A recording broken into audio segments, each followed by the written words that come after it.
tell us more about the new product you have launched recently. So, as Gulf African Bank, we are the premier Islamic financial bank in Kenya. We are actually the first bank to open our doors to the public as an Islamic institution. By virtue of that, we have been pioneers in launching a lot of products that are in line with Sharia. Yes. So the one we launched last week was the Islamic insurance premium financing. And what this product actually caters for is the cost of getting insurance in Kenya is very high. Yeah. And a lot of businesses and individuals are constrained to raise that amount of money at the onset to be able to be given the covers. So as Gulf African Bank, what we have done is to be able to finance individuals who need cover through an Islamic mode of financing. So how the Islamic insurance premium financing works is through a tawarruk. So tawarruk is the mode of financing we use. As you remember, in Islamic finance, a key differentiator between us and conventional bank is that there has to be an underlying commodity behind every transaction. So how tawarruk actually works is, for example, you need to get insurance. You come to the bank, you apply for that. You say, this is the amount I need. This is the purpose I need it for, to get insurance cover from a certain company. Sure. The only thing we also say that the insurance company must be halal. So we only deal with takaful. We will not be able to deal if you need insurance. So it has to be halal insurance as well, which is through takaful. Then what we do is we trade through palm oil, through the Malaysian Stock Exchange. We actually buy the palm oil through an agent. Then that palm oil, we take custody of the palm oil. Then we sell it to the customer. Then the customer, we sell it at markup, right? That's how we make our profit. So as we sell it through a markup, the customer is in possession of the crude palm oil. Then the customer also trades, sells off the commodity, and is able to get liquidity. So that's how he gets the liquid cash to be able to pay for the insurance. So that's the underlying transaction, which is that tawarruk that we are using to ensure that customers are able to get insurance premium financing. What is the kind of the market is your target? So for the insurance premium financing, first of all, it's not a product for Muslims only. Islamic finance is an alternative to conventional banking. It's about ethical, fair banking. And so it's open to both Muslims and non-Muslims. And not only that, it's open to individuals as well as to business owners. So as individuals, you could want to insure your house, you could want to insure the motor vehicle you're driving. So if you need financing to be able to raise the lump sum, as we know, the Insurance Regulatory Authority passed the ruling that you must be able to raise the money on the onset. You shouldn't be paying it in piecemeal. And for business persons, it could be to insure the stock you have in your business. Maybe you're in transport and you have trucks on the road that need comprehensive cover. So the product is actually for both individuals and business owners. All right. Kindly elaborate between the Islamic banking and the conventional banks. So Islamic banking and conventional is very different. So several distinctions between the two. I'll just mention a few. So the biggest difference, first of all, is that in Islamic finance there must be an underlying asset. In every transaction it must be asset backed. Because in Islam we don't do money for money. That is what brings the element of riba. So I can't give you 1,000 and tell you by virtue you're paying me at a later date that you'll pay me 1,000 plus 1. Then it's riba. But we all know that in Islam trade is permissible. Not just permissible, it's really encouraged. Since the time of the Prophet sallallahu alaihi wasallam, he encouraged trade. So Islamic mode of financing is based on trade. Then, depending on the purpose of facility, it determines the mode of financing we use.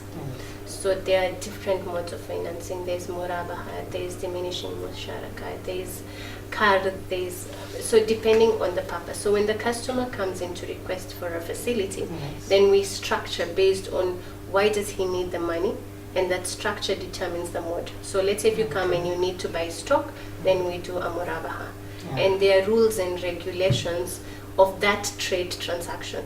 You see, in Islam, everything has rules and regulation. Nothing is left as a gray area. So there are rules and regulations that govern murabaha, and those are the rules and regulations that we use to structure that. Then if you come, you want to buy a motor vehicle or you want to buy a house, then we use a musharaka, which is a partnership. And there are rules and regulations for that as well. And tangible example of how that is different from a conventional bank. So let's say, for example, we bought for you a house. So a customer comes in and says, I need to buy a house. Then what we do is there must be contribution from the customer as well, because it's a musharaka. So the customer says, I'm going to contribute this much. And the bank says, then we will contribute this much to own this building together. Then as you repay, you take more custody of the asset, right? And by virtue that you're using, maybe you're living in that house, you've taken custody, then the bank has the right to charge you rental. Because you're taking possession of a portion that belongs to me as the bank. So we charge you rent. And that rental is what constitutes the profit element for the bank. Then you continue owning the property until you take 100% ownership of the asset. And when we say it's a partnership, it means we share profits and losses. So if anything, let's say, happens to the house, right? The house is insured through takaful. Then the insurance company pays you and says, okay, whatever happens, this is how much compensation you get. As a conventional bank, when the insurance pays you, all they would look at is how much is our outstanding balance, we need to recover it. And if the insurance does not pay you enough, the customer will be asked to pay the variance. That's nice. But in an Islamic mode of financing, when the insurance company pays you, it is split according to share ownership. It doesn't matter how much is your outstanding balance. So whatever the insurance company pays, it is divided according to share ownership. Then if there's outstanding, it's written off. The second thing in Islamic finance is we only deal with socially responsible businesses.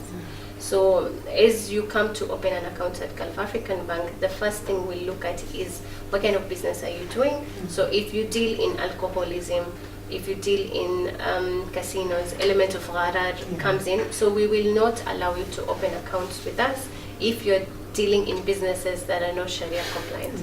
That's a major difference. And actually, when you talk to a lot of non-Muslims, they also love this fact because it's also in the Bible. They love the fact that we promote socially responsible businesses as well. And those are the two major differences. So, going forward, what are your future plans? Our future plans as Gulf African Bank is to expand our outreach to more Kenyans. So we are planning to increase more branches in Nairobi, more branches in Mombasa. We recently opened a branch in Nakuru. We've opened Eldoret. We also have plans to expand within the region. There's a lot of demand for Islamic finance in Uganda, Tanzania. And so those are our plans, not just to be in Kenya, but to expand throughout Africa, inshallah. Okay, inshallah.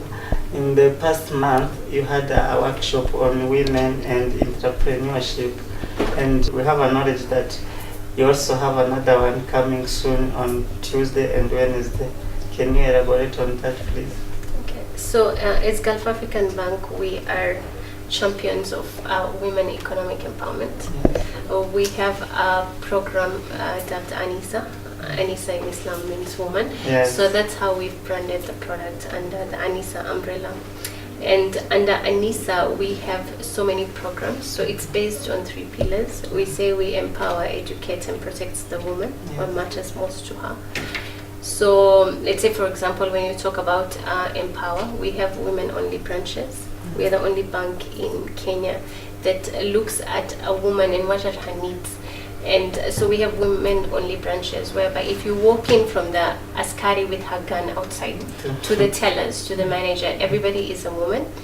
And it's not just in complying with Islamic principle, whereby mingling of men and women is prohibited if it's not necessary. That is a major aspect. But what we have noticed that it resonates to the non-Muslims as well.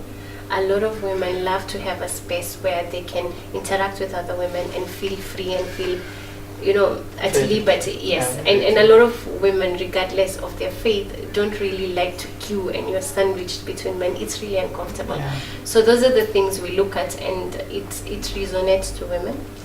Then for this year, we have partnered up with UN Women. We are signatories to the Women Empowerment Principles.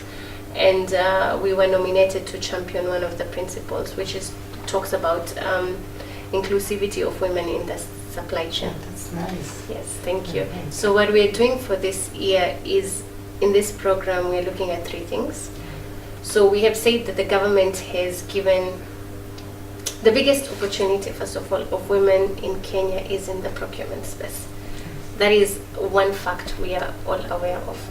Then we said the government has opened 30% of its procurement to women, youth and persons of disability. So us as Gulf African Bank, being in the private sector, what can we do as well to be in line with what the government is trying to push? So we have also said as Gulf African Bank that we will open our own internal procurement spend to women. Sure. So where the process started is, before this project, we were not able to tell if the businesses we are dealing with are women or not. There was no deliberate effort or a conscious effort to check, are we giving women-owned businesses the tenders?